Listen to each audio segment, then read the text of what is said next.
Welcome to Two Hypnotherapists Talking with me, Denise Mejia, in Delaware, USA. And me, Martin Ferber, in Preston, UK. This weekly podcast is for anyone and everyone who'd like to know more about the fascinating subject of hypnosis and the benefits it offers. I'm a clinical hypnotherapist and psychotherapist. I'm a retired medical doctor turned consulting hypnotist. We are Two Hypnotherapists Talking. So let's get on with the episode. All right, well, let's get on with the show indeed. Denise, we're welcoming back our guest, Beverley Densham. But in case people haven't met her before, you should probably do a quick introduction now. Yeah, tell people what you do, Bev. Yeah, thank you so much for having me back. So I love helping people with Mindfulness Pilates. I teach mainly on Zoom and also wellbeing workshops in the workplace for corporate and all the Stress to Calm, teaching with the Stress to Calm series of books that I've written. So that's expanding, even teaching schools and teachers now as well. Which Excellent. Is Fantastic, because of course you were on the show a couple of series ago and you were talking about your new Stress to Calm books that were coming out at the time. And we did say, come back and tell us when they're out. And of course, they're out now, aren't they? So tell us about them. They are. It's very exciting. I suppose it's maybe a little bit unusual to have one book after the other book after the other because they come out kind of in quite quick succession. But are they intended to be a triple, or is it specific audiences for each book?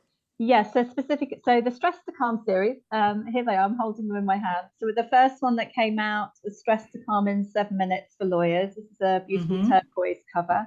Then the second one that came out in the series is Stress to Calm in 7 Minutes for Nurses, and obviously to help the hospitals and NHS and hospitals around the world and all the nurses.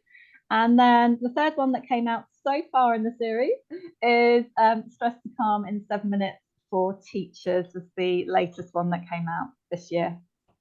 Okay. Are there references to Ofsted inspections in there in the Stress to Calm for Teachers? A good idea. It's interesting you actually say that because we did a survey for all professions, a kind of stress survey, which sort of went out as a survey just that we did, anonymous survey for those in each profession to kind of share what challenges and stresses they're going under. And actually, one of them was that we actually got quite upset with some of the responses, to be honest. We actually did cry with some of the responses. That kind of upset. Yeah, we did. Yeah. Myself and my co-author, Janie Lee Grace, we both, I don't know which bits each of us individually got upset at, but there is some extremely high stress going on. And when you said about Ofsted having inspections, that was one of the stresses that did come up with the teaching profession anyway, with some of the individual responses. I'm thinking back particularly to that recent suicide of a teacher, headmistress, wasn't it? Head teacher. Yeah. With when Ofsted had downgraded her school. Again, excuse me. I know I'm Brit, so I know what those words mean. But for our American audience, maybe Australia for that matter, can you explain what Ofsted is quickly? And can you give a little quick story on the horrible story of a head teacher? Yeah, sure. Ofsted inspections, I can't remember exactly what it stands for, Office of School Inspection, something or other. Basically, schools get inspected periodically and they are graded they are assessed and then graded. And it's a time of mega stress for teachers. And I know from teachers who've been clients of mine how stressful that can be. I also, my sister helps schools get prepared for their Ofsted inspections, and I know how she reports to me how stressful it can be for teachers. So. And the story for the head teacher, that certainly didn't hit our news. There was a head teacher of a school who the school was downgraded from outstanding to requiring improvement, if my memory serves me correctly, and she took her own life. Because of that downgrade. I think that's what the inquest said. Yeah, that was a large contributory factor to it. Yeah. And since then, they've brought in well-being for staff in schools, and I suppose that's where you fit into the equation. Yeah. I mean, first of all, I'd just like to acknowledge, obviously sending love to the school and everyone affected in the family of that particular head teacher. I also saw it in the news, and I think also from some studies came up that these 3 particular professions came up in the top 4 most stressed professions in the world overall. And yeah, it's been really, I attended an event, I taught at this big wellbeing event, which was held at University of Bournemouth, not very long ago, actually, in the last sort of few weeks. And it was amazing. They had I think about 150 secondary school children attended. Lots of the secondary schools were attending, quite a few mental health charities. It's actually run by a really fantastic charity who actually ran the event. And then I got to teach in the lecture theatre, both the secondary school children, and I did one for, and obviously the teachers present there, and then also specifically for the teachers and support staff, not just the teachers, but also the support staff as well. Wellbeing workshops with the stress to calm, practical 7 minutes and 1 minute tools that obviously teach. Obviously that's the teacher's book I'm holding here. It's just really, I think what's really rewarding, and like the feedback from the teachers, they were amazed that in 1 minute they could do a tool for themselves. I guess I taught them, but then they can take it away and do it themselves. That they could actually, I think a lot of them find it very, very difficult to switch off. And for that 1 minute, they managed, I did an inspirational talk, obviously wellbeing workshop, and then this particular 1 minute tool, they actually felt like they could just kind of forget about everything else and just be in that moment, obviously very mindfulness, and really, really switch off and de-stress. It was amazing actually. So roll on lots of more of this. But yeah, they need it though, because they're so caring. They're not just teaching the children or looking after the school. They've obviously got all these other aspects, like obviously Martin just said, about to look after. They're also looking after the well-being of the children, and so many things going on for them that they might be forgetting to look after themselves, or they're so frazzled. Some of them in the survey, stress survey we did, some of them are so frazzled, they're snapping at their own children when they get home. Right. And they're like just grabbing a quick frozen ready meal, whatever. They just haven't got the energy or whatever. Of course, certainly over here, and I'm sure over there, that it's not just, this child has difficulty learning math or sums. It's all the social stuff around them. And of course, they have so much less autonomy than they used to have. And lacking autonomy builds your stress levels a lot. Who's lacking the autonomy, Denise? Sorry, the children. The teachers. The teachers. Well, the teachers, yeah. the kids are a given, but the teachers, because they may have to deal with the child, but that's not the end person that they have to. That's not the person who's grading them, really. It's the other people bringing in excess stress. Of course, here our teachers have to worry, as our children do, about violence in the school, particularly mass shootings, which is so bizarre to have to say that, but yeah, I mean, it really is something. It happens so often now. It's like, oh, another one. That shocked me, Denise. I mean, Bev, cast your mind back to school days over here. I can remember the fire drills vividly, but no other kind of thing. In America, sort of mass shooting drills are as common as fire drills in the schools. Wow. Yeah. Imagine the stress of the teachers over there. Enter schools, most schools, you have to go through a metal detector like an airport. Wow.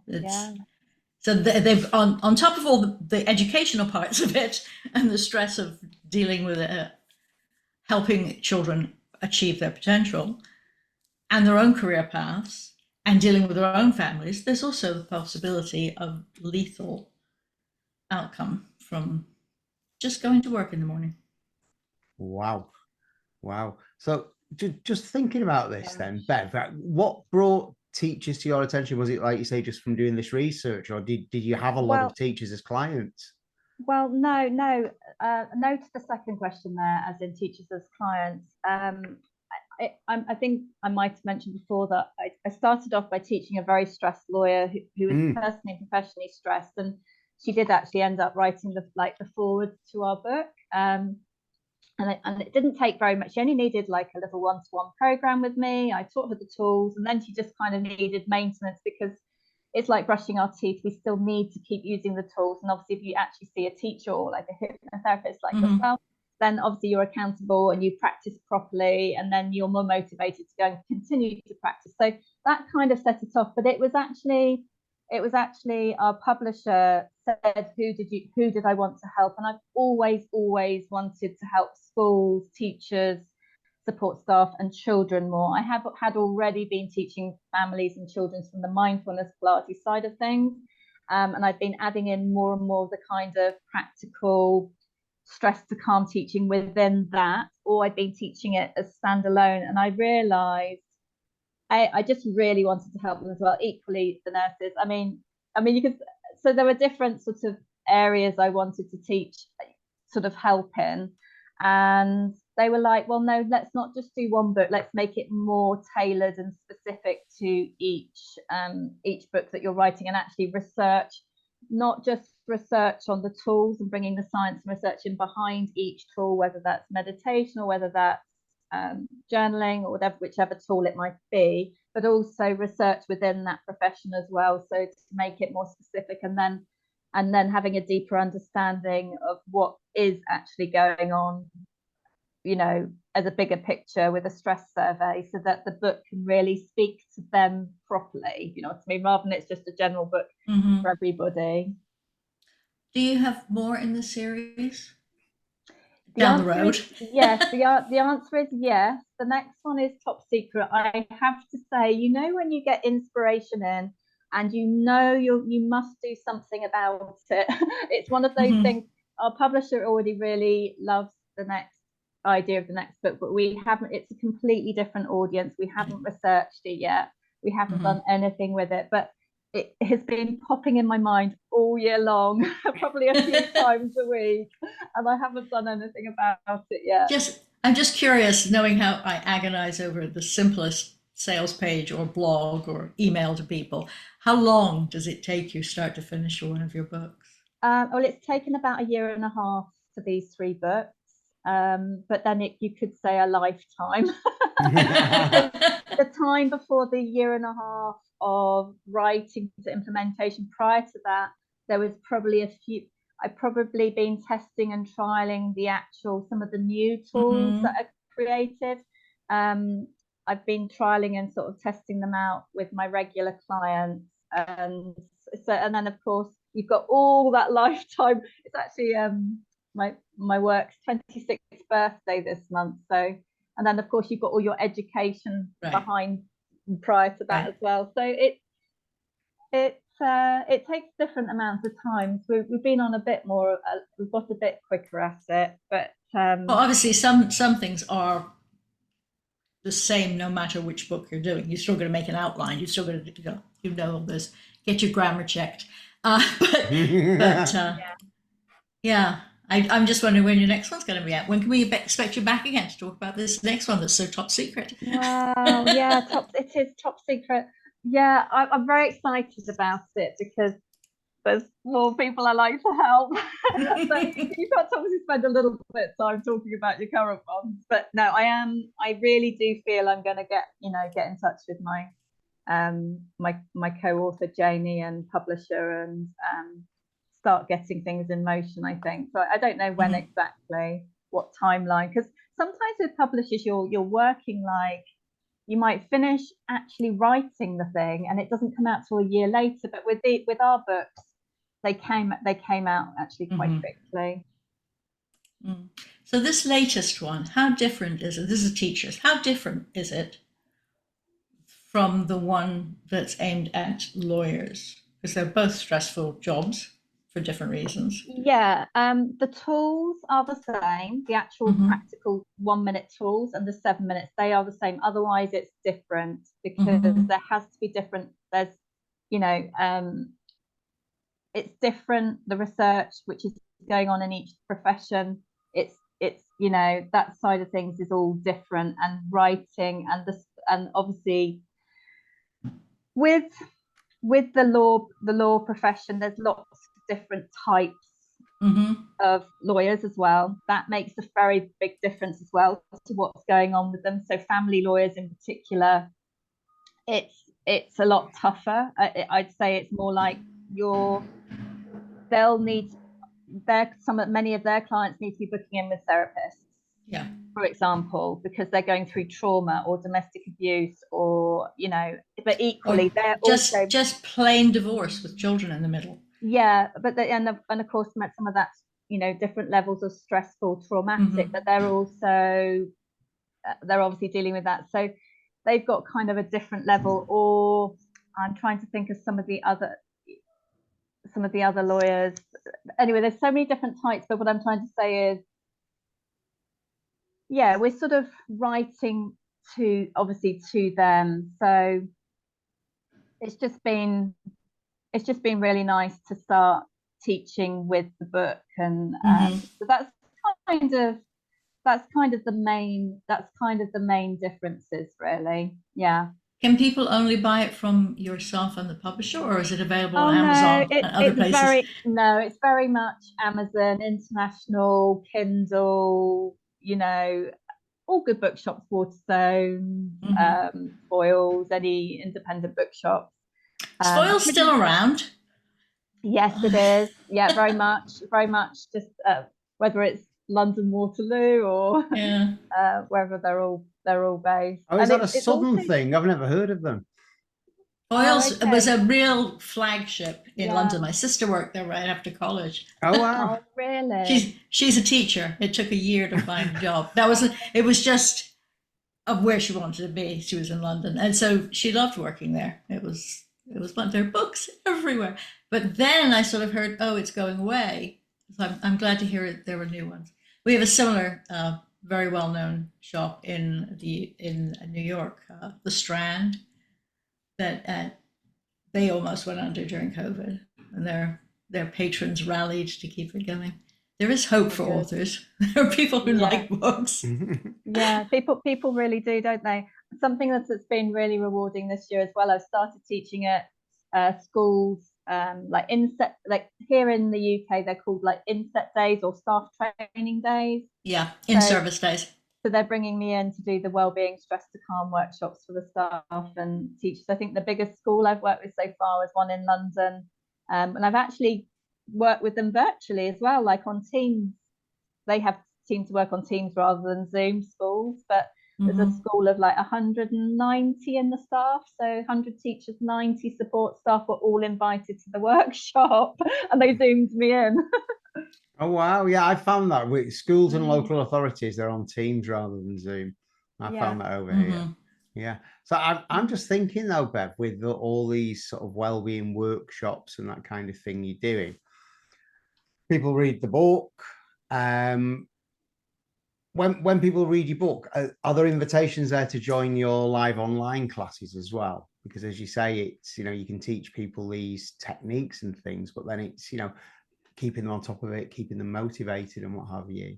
Yeah, I mean, it has both mine and my co-authors, you know, contact details, websites, and, you know, kind of follow us on social media at the back of the book. It doesn't particularly say, "Oh, come and do a mindfulness class," or anything like that, or book a wellbeing workshop. But you'd be happy if they did. Yeah, of course. And the nice thing is, I've started doing more corporate stuff. Like I've worked with an accountancy firm, about to work with another accounting software you know, company for the wellbeing and better mental health stress management of the team. So I've started to do more of that side of things as well, so practically at the desk as opposed to having to get a mat out or anything like that. Is it common in the UK, like there is here, to do retreats for various corporations? They take a half a day and they go off and spend it in the woods, or sometimes a whole weekend. Yeah, that sort of thing. Yeah, I mean, I think there are staff wellbeing days, or there are retreats as well. I haven't particularly offered corporate retreats, but you can book them. Mm. I've done a lot in the past for, just generally for individuals, but they do seem to be offering that for companies as well. I've taken me back there to last year when I went on one for the charity I work for. Don't you remember? I was swinging from a tree in a hammock. I do remember. Oh my God, this year has gone so fast. Don't you remember that one, Bev? I'm sure you liked it on LinkedIn. That picture of sounds me. great. Oh, you were really squidged in the hammock. That's right, yes. Yeah. It was a very squidged in hammock. Yeah, that's right. I remember it. Yeah, that was a wellness and well-being day, where we did some mindfulness exercises. But it's that link, isn't it, with mindfulness and hypnosis? I think I said it last time. One of my first questions at Hypno School was, what's the difference between mindfulness and hypnosis? And yet the two are intrinsically linked, absolutely, because it's about calm and relaxation for one thing, but also it's about being guided by somebody else and being equipped to be able to do it yourself. You've said it, and we say it virtually every week as well. We don't do anything to people, we teach them how to do these things for themselves. It's quite possible to enter into hypnosis by yourself very, very easily in a controlled way. Most people do it every day, many times. All the time. All the time. Mindfulness, particularly with my clients who want to work on weight issues and self-confidence issues, mindful eating is a really big thing. Do you work with that in any way? Is it specifically stress, and obviously the exercise involved in Pilates? Well, I mean, I teach mindfulness Pilates, but with that, I sprinkle every single stress reduction technique that I have in my toolbox. All those stress to calm tools, I sprinkle into it. Or I teach the stress to calm tools separately on their own. That does also always involve movement and things like power stretching in the sort of power pose positions, for example, desk stretching, power stretching. And that works very, very well. Would you say the question again? I've gone off how mindful eating was what I was talking about. Okay, so I mean, I don't particularly teach mindful eating. I think my opinion is, though, the more you do this sort of thing, the more mindful that you become in a lot of, like, I've just had a beautiful salad at lunchtime. Do I want to sit there scrolling on my phone while I'm eating that beautiful, lunch? Not really, no. Or do I want to sit out on our lovely, balcony with the sun shining, eating? Even better. But no, I tend to.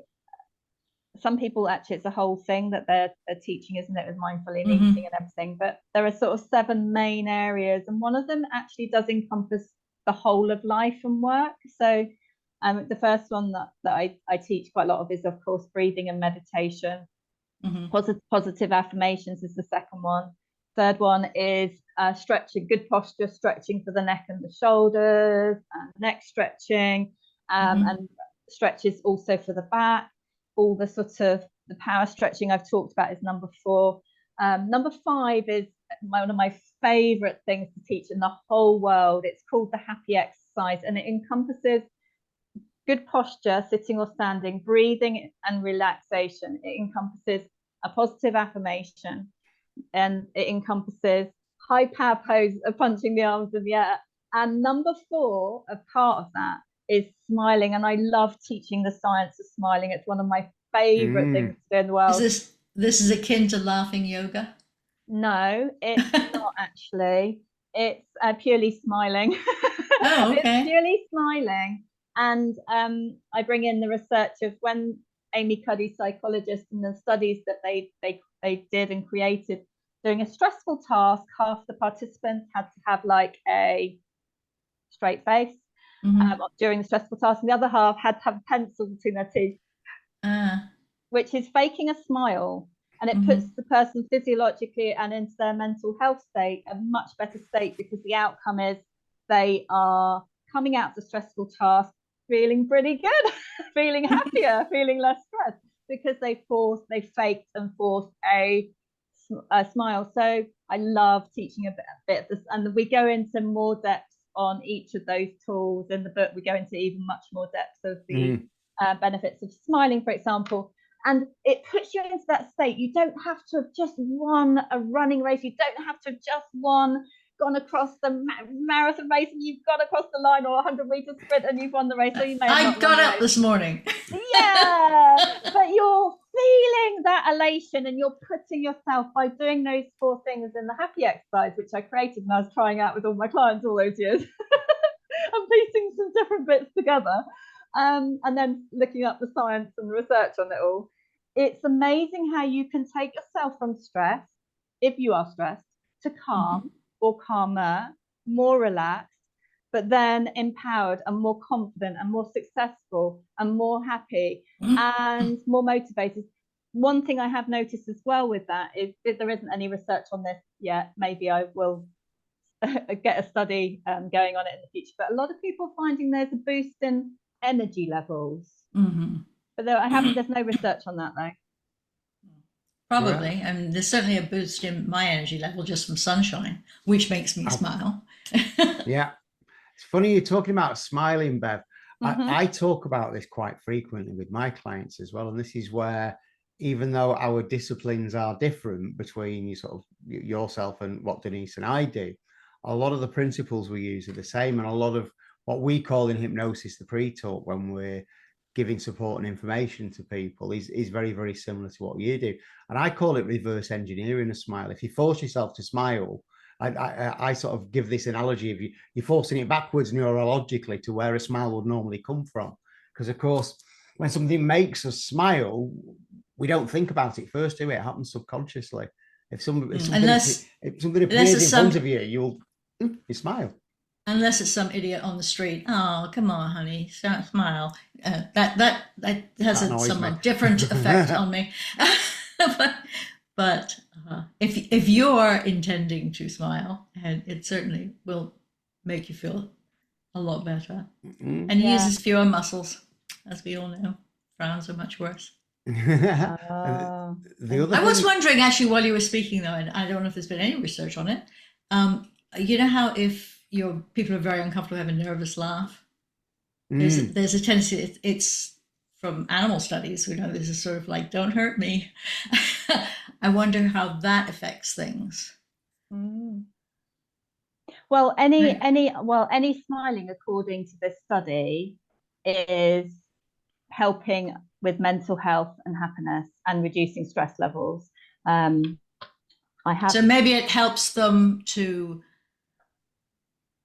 survive the stress that they're feeling with these situations. Yeah. So yeah, I'd imagine the same things happening. This is from our book. When we smile, our brain triggers a cascade of physiological responses that contribute to our overall well-being. Research has shown that the facial muscles involved in smiling send signals to the brain, stimulating the release of endorphins, dopamine, and serotonin, which are the neurotransmitters associated with feelings of happiness, pleasure, and relaxation. These natural feel-good chemicals can counteract stress hormones such as cortisol, leading to a more tranquil state of mind. And then it goes on to some studies and other bits all about it as well. That's what I was saying. I call it reverse engineering a smile. When we force ourselves to smile, we can still generate those feelings. Yeah, exactly. A lot of what I talk about with my clients in hypnotherapy is what's been good in the last week. And when you can get them in the moment and really start to think back about what's been good. And I always talk about the small things, like when you're waiting in your car to turn right, or left in America, when you're waiting in your car to turn right and you're in a queue and you're waiting for ages, and then somebody just flashes you and lets you go, you get a little hit of feel good just in that split second. And I ask people to look back over the past week and really look back and really think hard about any little moments like that have happened in their life. And as they re-engage with those thoughts, you can see them smiling, you can see them generating those same feel-good feelings again. Yeah, that's just really, it's really, really powerful, isn't it? One of the tools that I teach a lot is the 1-minute journaling. And like you're saying about recounting what's been good, you can equally do that, obviously, with journaling as well. And I call it sleep better journaling. We don't call it sleep better journaling in the books. We're focusing very much on 1-minute journaling with a positive affirmation and writing down what that means. But it's really powerful to do a bit of journaling at bedtime and write down what went well or what you're grateful for that day as well. I always have my people write down all the things that they need to get done tomorrow, because now it's on paper and you can forget about it. That's another good trick. That's another good one. Yeah. The other thing you mentioned, Bev, and this is something Denise and I are both very strong on, is positive affirmations, because the reasons a lot of people feel bad is because of the negative self-talk, i.e. the absolute opposite of positive affirmations. And when I first speak with some people, they may be cynical about hypnotherapy, oh, it's woo-woo, oh, it's this, that, and the other. And you may find the same kind of thing with mindfulness sometimes of people. And when you start to talk about positive affirmations, they might be tempted to dismiss it. And yet when we explain to them about negative self-talk, and they absolutely get that and they accept that, then it's easy for them to accept, well, actually, if I do the opposite, then why wouldn't it work then? Because we know that the negative self-talk works for sure. Yeah. And of course there's research behind it. I think what I'm noticing, like, probably I can't say the time frame, but so I've been teaching 26 years now. The first 16 years I never used the word meditation, because at that point in that space of time it wasn't a mainstream word, whereas now it's very mainstream. Doctors are recommending it, research and science is recommending, breathing and meditation practices, which we all teach. And it's that sounds like such a funny little meme. Doctors recommend breathing. Yes, we do. I know that sounds really funny, because then if you think about it, you're like, oh, that could sound really like a bit basic. Duh. But obviously it's by consciously breathing. Right. It's the mindfulness. It's by the consciously using it. It can take things to a whole another level, rather than we naturally breathe. But on the journaling side, whereas journaling now has science and research behind it, but it isn't as well known as meditation and breathing yet. But it's all there. And I think when people understand that it's actually highly respected, and you've got other incredible doctors like Dr. Rangan Chatterjee recommending journaling, and it's quite exciting that there's a tool that people can use for free and dump the stress out of their brain. But the way we sort of frame it in our book, in the Stress to Calm books, is we give you a whole load of positive affirmations in the book, or I do have decks of cards for children and adults and teenagers. And you pick your affirmation and then you write what that actually means to you. But then if you're not writing positive stuff, because you may or may not, or might be a combination of the two, you can then spend more time than 1 minute if you want reframing it, or how can I feel more like that? Or what action steps can I do to feel more like that, and write those down. Do you have people use the same affirmation for a few days at a time, or is it that? Okay. No. I just wondered, because it would build on itself, I would think, if you... Well, okay, yes and no on this. The initial answer is no, purely because the idea is you choose the affirmation that feels right for you that day, that you picked from the book, or that you've picked like this one is I am calm, I can stay calm. I think that one's also like in our books. But yeah, I do encourage to go back regularly to your 1 minute journaling, because there's a lot of insight. You can go into more depth, and you need to spend a bit of time with it to reframe things if it needs reframing. And it's obviously, happiness is a choice. Changing our negative self-talk is a choice. We can stay as we are, or we can start to educate ourselves to change it. But it is also good to pick the one that you're inspired to choose that day as well, but definitely to go back to the ones which you and spend a bit of time revisiting it as well. Thank you. Yeah, brilliant. Can you believe it? We have overplayed our time for the episode. Oh no. Yeah. It was good though.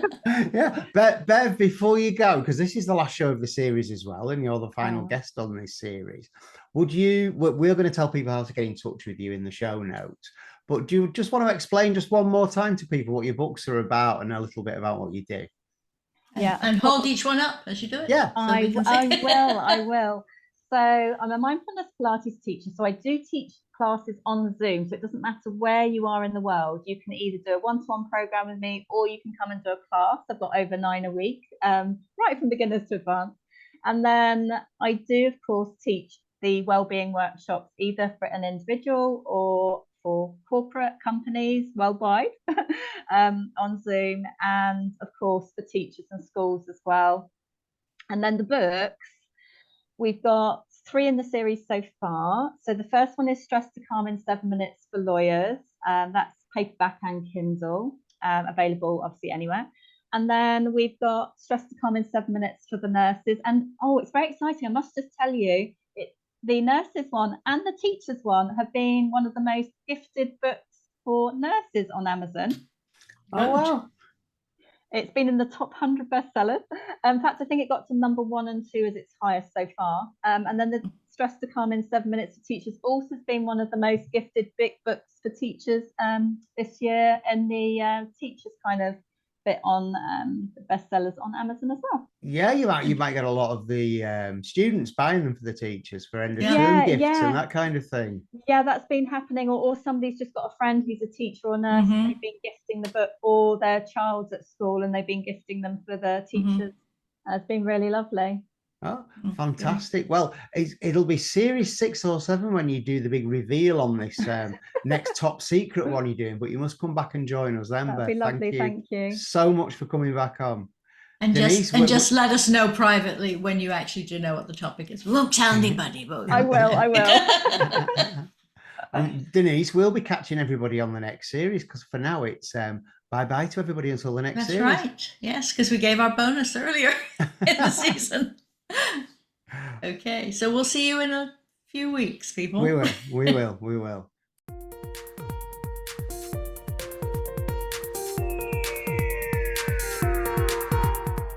We hope you've enjoyed listening. Please remember, this podcast is designed to give you an insight into therapeutic hypnosis and is for educational purposes only. So remember, consult with your own healthcare professional if you think something you've heard may apply to you or a loved one. If you found this episode useful, you can apply for free continuing professional development or CME credits using the link provided in the show notes. Feel free to contact either of us through the links in the show notes. Join us again next week.